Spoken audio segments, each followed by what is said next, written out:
Shock damage is scary.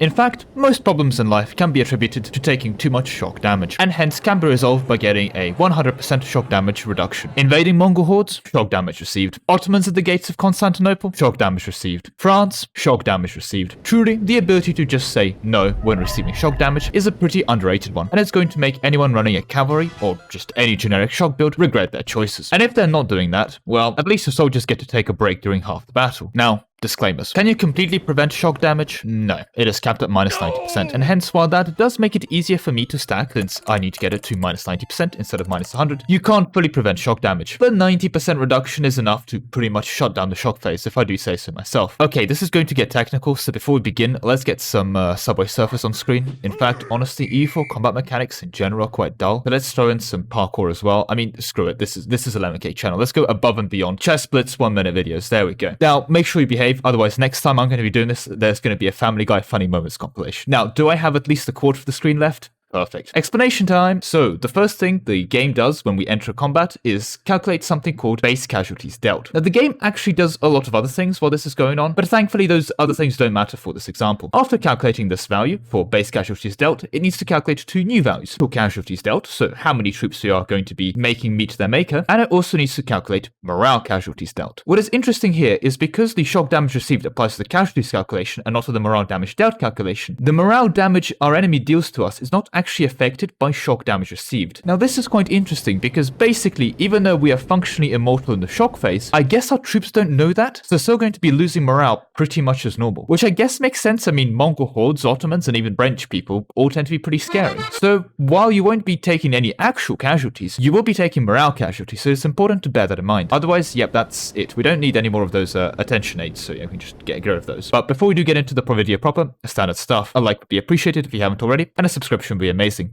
But with that all said and done, standard setup, so no custom nations, achievement compatible, I'm uncompatible. Let's go. We begin today in a place that can only be described as a Leviathan moment. Truly a patch of wonder. A patch with great historical lyrics like missing UI elements, localizations that take 5 months to fix, relics like minus 50% advisor cost modifier for some random OPMs. All of these wonderful things that are no longer accessible to us because Leviathan got mostly patched. Now again, many of these beasts of nature have been fixed, but unfortunately Leviathan is an integral part of EU4 and hence still has left its influences. It is one of these influences that we'll be taking a look at today, this absolute beast of attack we have selected here. Why? Well, it's their starting ideas. On top of opening with an absolutely obscene 75% female advisor chance, which stacks on top of the base 2% female advisor chance to achieve a society with a 77% female advisors rate, we're also going to be getting a minus 20% shock damage received buff. But unfortunately, that's where those national ideas honestly kind of fall off. Some manpower, 20% isn't bad, but hey, may recruit female generals, some tolerance of true faith, 10 production efficiency, David tradition from battles, minus 1 unrest chance of new hair, at least 10 morale. But again, the only thing really going for us here is an extra 25% culture conversion cost. I mean, it's a very unique idea set, and honestly, I'm half tempted to do a one culture with these chaps myself. With that all said, however, I digress. We need to play as these guys for their minus 20% shock damage received. Now, we do start on this island, but another thing we do start as is actually a tribe, which means we can go ahead and become a horde. Once we've done that, we can go ahead and pick up horde ideas, after which feel free to drop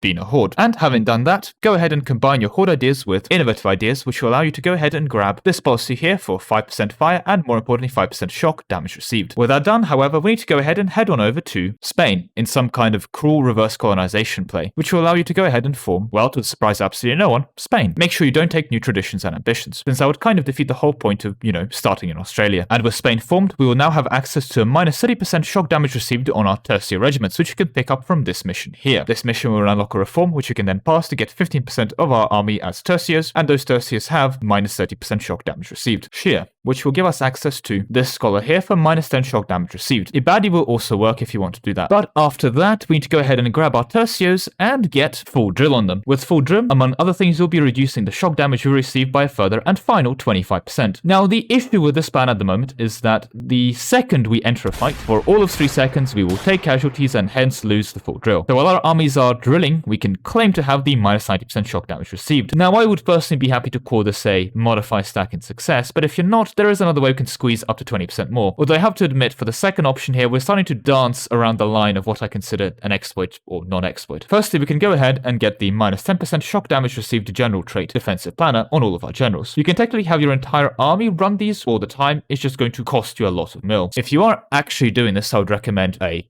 50% general cost reduction from full professionalism. That's going to save you a lot of mil, and there's some nice general costs you can pick up, again, if you're attempting this for whatever reason. However, another thing we can do is go ahead and change our religion to Anglican. And this is where it gets interesting. At 200% church power, we can go ahead and militarize religious icons, which will give us 10% morale, and also decrease our shock damage received by 10% for 15 years. Now, when we press the button, we gain it as a country modifier, and what's interesting about this country modifier is it doesn't go away when you change your religion. So let's become Shia again. So we've gone ahead and become Shia. We've kept this modifier, which means we can then go ahead and take the scholar yet again. To demonstrate this modifier does not go away, here we go, we're now in the 2nd of December, and this modifier is still here. It doesn't go away over the month tick, we just get this for the next 15 years, which means we can change religion and keep this modifier to our heart's content. With that said, however, that is all I have time for you today. Thank you very much for watching, and I'll see you in the next one. Goodbye.